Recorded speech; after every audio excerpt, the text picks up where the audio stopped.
Hey yo, what's good guys? This is Pop That Ollie back on the Loopside channel. Today I'm going to be breaking down how I made an RnB sample for Don Toliver. If you guys want to use this sample, you can get it in our most recent Don Toliver pack. It was the second one that dropped. But anyways, let's get into the breakdown of the sample. Before I break it down, I'm going to play you guys the sample so you can hear what it sounds like.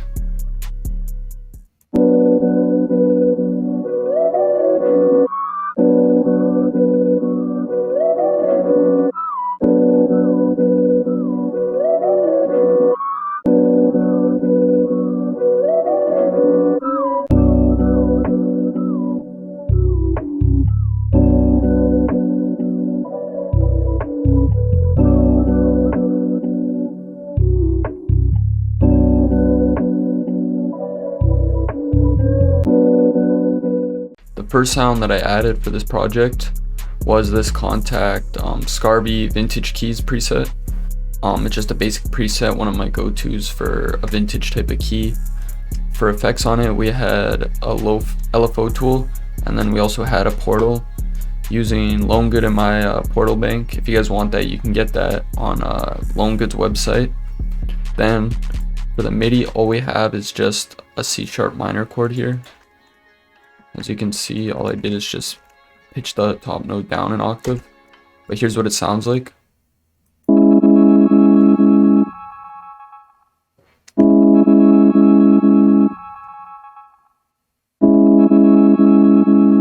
Yeah, just like a super simple key and just like the foundation of our melody, nothing too crazy, just a basic minor chord. The next sound that I added was this Kill September One Shot. Sounds like that. And all it's doing is just playing pretty much the same chord, except I also added this second note here. Here's what this sounds like. And then for effects on that sound, all I had was an effect rack with this octave down preset from this bank. But yeah, that's all that there was for the second sound. The next sound that I added was this string sound from Kill September as well. It sounds like that because it has this effect rack on it as well. But this is the MIDI for it, and here's what it sounds like.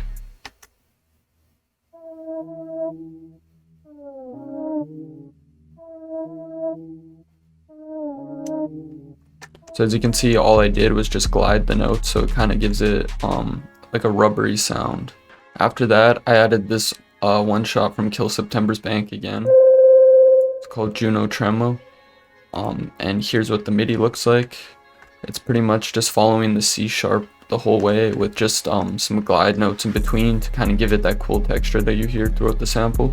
But here's what this MIDI sounds like when it's playing.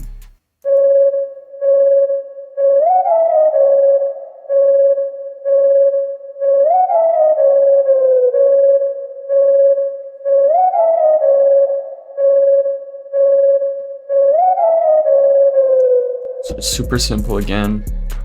Just using the glides to kind of add some different like textures to our sample, and then again just LFO tool on that, cutting lows, and then just a little bit of reverb, not very much mix, just to kind of give it a bit more ambience in the sample. Before I get into the next sound, one key tip when making samples like this is to make sure that your different notes of different sounds are spaced out. So I might have a lot of different sounds, but as you can see here where this one's hitting, this one is filling in the space, and etc. You know, so this one here, it's not hitting, but then this one's filling in the space, and it just kind of like makes the sample sound a bit better when it's spaced out like this. But for the next sound, I used another one shot from Kill September's bank, pitched this one down 12 cents. Here's what the note sounds like by itself for the one shot. And then for notes, it's just more glide notes with a little C sharp in between here and there, just to kind of give the melody more accents to it. And here's what this sounds like.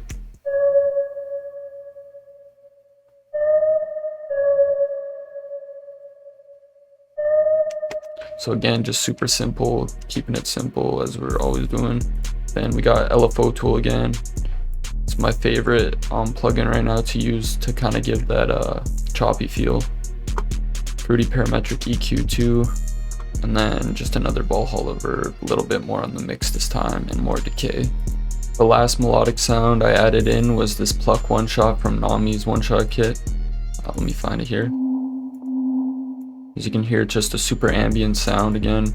And as you can see here, it's just running down, and then we kind of got like a little triplet bounce here.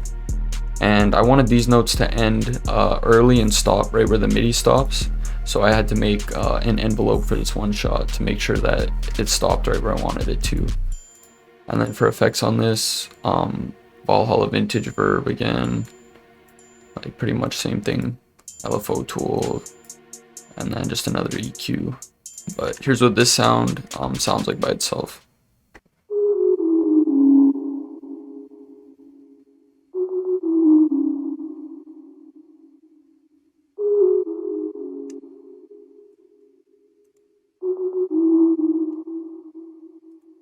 As you guys can see, this isn't rocket science. We're just running down the scale. Super easy, nothing complex. Most of the time, what makes your melodies better is the sound selection, so it's always good to go with like good starting sounds. The last sound I added to the sample before rendering it, pitching it, and then adding a bass was just these Perc Hits, and here's what they sound like. They're just super ambient and in the background.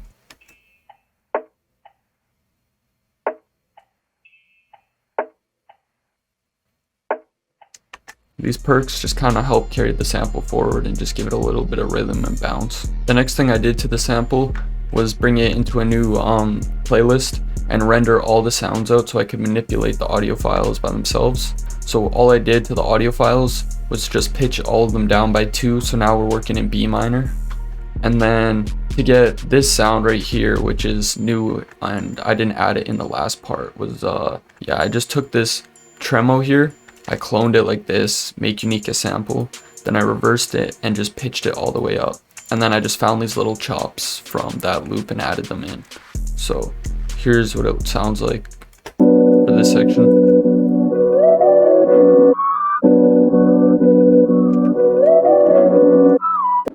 So as you can hear, just by taking another sound that I already had and manipulating it, like this just adds so much, it makes the sample way better.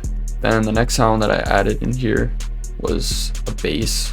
This bass is from Omnisphere, and we're pretty much just following the root note the whole way with just some little bounces up just to kind of change the bass so it's not so static on the one note. But here's what the bass sounds like.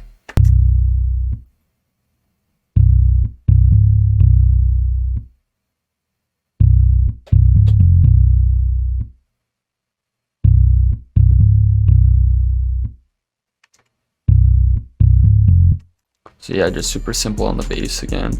And then for these ones, I just took another chop of one of the other previous rendered ones. I don't really remember which one. But yeah, that's pretty much the full sample. That's all for the sample cookup. Hopefully you guys enjoyed. Make sure you drop a like and subscribe to the channel. Anyways, I'll catch you guys next time.